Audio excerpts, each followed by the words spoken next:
최근 국내에서 대한민국에 대한 심각한 오해가 번지고 있습니다. 이는 폴란드발 방산 수출을 포함해 전 세계가 한국 무기 체계에 열광하며 불거지기 시작했는데요. 그도 그럴 게 이번 한국 폴란드 방산 협력은 대한민국 역대 최고 금액인 40조 원어치를 달성하며 전 세계를 놀라게 만들었습니다. 그런데 심지어 이런 초유의 방산 거래는 폴란드뿐만이 아닙니다. 현재 한국이 진행 중인 주요 방산 수출권만 해도 하나하나가 웬만한 나라에 1년에 한 번 수주할까 말까한 대규모 사업들입니다. 일례로 레드백이 참여한 호주 장갑차 도입 사업은 50에서 70억 달러에 달하고 이집트와는 최대 55억 달러 규모의 FA50 K2 표 도입을 협상 중입니다. 또한 말레이시아, 노르웨이, 콜롬비아, 사우디아라비아 등이 한국 무기 체계 도입을 위한 사업을 진행 중인데요. 상황이 이렇다 보니 일각에서는 최근 들어서야 세계 방산 시장에서 한국의 영향력이 급성장하고 있다고 생각합니다. 하지만 한국은 이미 한참 과거부터 전 세계 방산 시장에서 막대한 영향력을 행사하고 있었습니다. 이는 세계 방산 시장의 최대 무기 수입국 중 하나가 대한민국이었기 때문인데요. 2015년만 하더라도 한국은 세계에서 무기 체계를 가장 많이 수입하는 나라 중 하나였고 국산 무기 체계 개발이 안정화되기 시작한 2016에서 2020년에는 전 세계 7위였습니다. 그리고 이는 한국이 처한 특수한 상황으로 인해 방산 시장에서 대단히 중요한 의미를 갖게 되었습니다. 우선 한국은 상당한 경제 규모를 갖추고 있음과 동시에 언제 전쟁이 재개되어도 이상하지 않은 휴전 국가로서 항시 무기체계 실전성과 신뢰도를 굉장히 엄격하게 심사해야 했습니다. 게다가 비교적 최근까지 개발도상국 포지션이었던 만큼 국방 예산이 빠듯한 편이었는데요. 그렇다 보니 외산 무기 도입에 있어 항상 최소 금액으로 최대 효과를 노려야만 했습니다. 그래서 대한민국의 방산 협상 담당자들은 다른 나라들과의 협상 자리에서 언제나 진상 아닌 진상 고객이었습니다. 하지만 무기를 구매함에 있어 언제나 대량의 무기를 구매했기 때문에 무기 판매국 입장에서는 굉장히 까다롭지만 큰 손으로 정평이나 있었습니다. 이런 상황은 우리 처지에서야 굉장히 서글픈 일이었지만 한국을 지켜보는 외국 입장에서는 쌍수를 들고 환영할 일이었는데요. 그도 그럴 게 어떤 무기 체계를 한국이 도입했다는 건 세계에서 가장 기준이 엄격한 나라에서 성능 인증 마크를 받았다는 것이나 다름없기 때문입니다. 게다가 이미 신들린 흥정기술로 가격까지 낮춰놨을 게 불보듯 뻔한 일이니 그 무기는 신뢰성과 가성비를 두루 갖춘 우수한 무기 체계나 다름없었는데요. 그래서 대한민국이 구매한 무기는 국제방산 시장에서 특별한 표식이 붙었습니다. 그것은 바로 소위 K인증 마크입니다. 이 K인증이 방산시장에 얼마나 큰 영향력이었는지 심지어는 한국의 선택에 따라 전략무기의 운명이 송두리째 뒤바뀐 사건도 있었습니다. 그중 대표적인 것이 바로 1993년 시작된 한국의 중형전투기 도입 사업인 FX 사업입니다. 당시 한국은 F-16CD를 주력기로 운영하고 있었습니다. 하지만 F-16의 전투행동 반경은 550km에 불과해서 한반도 전역에서 작전을 수행하기에는 문제가 많았습니다. 더군다나 최대 이륙 중량도 19.2톤이라 공대지 폭격 임무도 썩 만족스럽지 않았는데요. 여기에 엎친 데 덮친 격으로 F-4D 등 노후 전투기 문제도 심각해지면서 중형 전투기에 대한 소요가 제기되었습니다. 즉 한국 무기 체계 도입 역사의 대부분이 그렇듯 FX 사업도 실전을 대비한 필사의 각오로 시작된 셈입니다. 이런 소식은 전 세계 방산 시장에 흘러들어갔고 대한민국의 FX 사업은 당시 침체된 전 세계 방산 시장 업계의 가뭄의 단비가 되었습니다. 사실 1993년은 2년 전 소련이 무너지면서 냉전이 끝나고 전 세계군 비축소가 트렌드가 되었을 때였는데요. 그렇다 보니 전 세계 대부분의 방산업체들이 일거리가 없어 손가락만 빨고 있던 시기였습니다. 그런데 이 와중에 한국이 덜컥 중형 전투기 도입을 시작하겠다고 하니 너도 나도 눈을 뒤집고 달려들 수밖에 없었습니다. 물론 그 중에도 남들보다 발빠르게 움직인 사업체도 있었는데요. 가장 먼저 FX에 참여한 건 F-15E 스트라이크 이글을 들고 온 미국의 보잉이었습니다.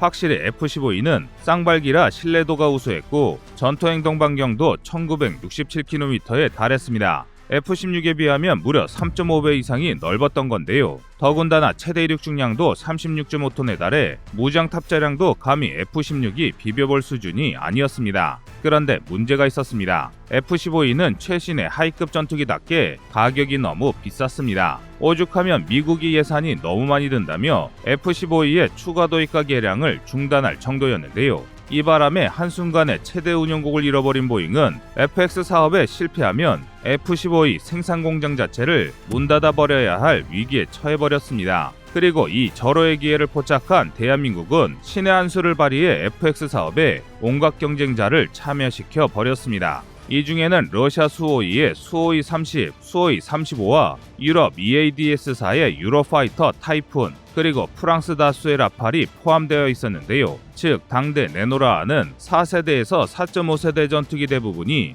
FX 사업에 참여한 것입니다. 그리고 여기서 한국은 철저하고 치밀하게 구매자의 입장을 유감없이 발휘해 굉장히 엄격한 심사를 진행했습니다. 심지어 1996년에는 서울 에어쇼를 개최해 사업에 참여한 전투기들의 실제 성능을 전 국민 앞에서 테스트할 정도였습니다. 물론 현재도 대규모 무기 도입 사업에는 각종 전시회나 에어쇼가 진행되는 경우가 종종 있는데요. 하지만 서울 에어쇼는 앞서 말한 전 세계적인 군축 기조로 방산업체들의 일감이 바닥을 기고 있었기 때문에 한국의 FX 사업에 참여한 업체들은 절박함이 남달랐습니다. 게다가 대한민국은 IMF의 여파에도 불구하고 하위급 전투기 40대 도입을 한다는 소식에 세계 방산업체들의 열의에 불을 지폈는데요. 하지만 이와 별개로 정작 결정권을 쥔 한국은 최종 후보로 단두 개의 기종을 염두에 두고 있었습니다. 첫 번째는 가장 먼저 사업에 참여한 데다 오랜 동맹으로 무기 체계가 익숙한 미국 보잉의 F-15E였고 다른 하나는 프랑스 다수의 라팔이었습니다. 그리고 이때부터 최종 후보인 두 업체 간의 피말리는 경쟁이 시작되었습니다.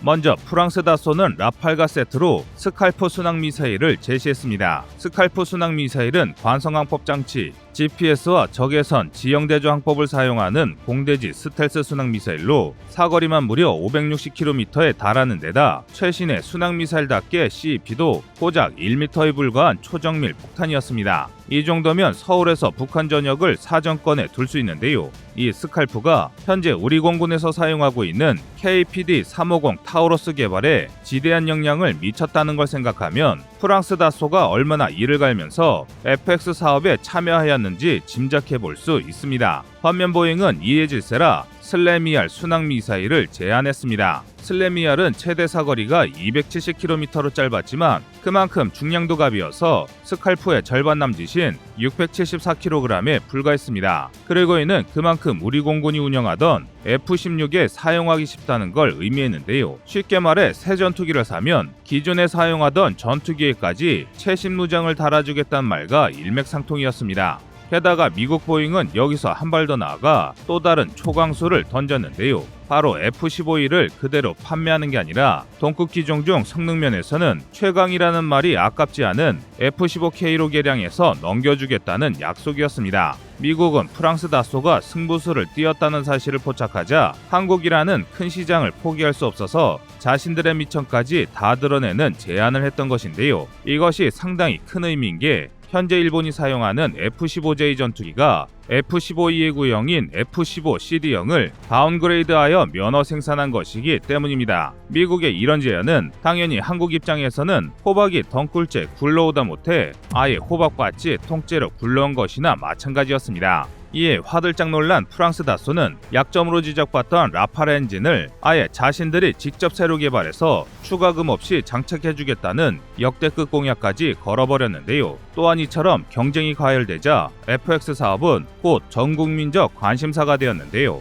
오죽하면 두 방산 업체가 한국 국민 여론을 등에 업기 위해 신면에 지명 광고를 싣는 등 웃지 못할 홍보전을 벌일 지경이었습니다. 그리고 실제로도 F-15K와 라팔은 1차 평가에서 3% 차이로 승패가 엎치락뒤치락 되는 등 숨막히는 접전을 벌이기도 했습니다. 결국 2002년 2차 평가까지 치르고 나서야 F-15K가 최종 선정되면서 기나긴 싸움의 종지부를 찍을 수 있었습니다. 하지만 이 전투의 진정한 승리자는 바로 대한민국이었습니다. 도입이 결정된 F-15K 슬래미글은 과거 미국이 판매한 F-15 중에서 역사상 처음으로 업그레이드가 되어 판매한 기종입니다. 이전까지 F-15를 사간 나라들은 미국을 제외하고 일부 특정 기능이 제한된 다운그레이드 버전을 구매했지만 대한민국만 특이하게 미국도 아직 운영하지 못한 최신 개량형을 운영할 수 있던 것인데요. F-15K 슬래미글은 레이더 등이 개량되면서 최초 제안인 F-15E보다 월등히 우수한 기체가 되었고 반면 가격은 훨씬 저렴했습니다. 게다가 몸이 닳았던 보잉이 미의회에 로비를 넣어 슬래미알에 더해 그동안 수출 금지 상태였던 AIM-9 사이드와인더의 최종 개량형인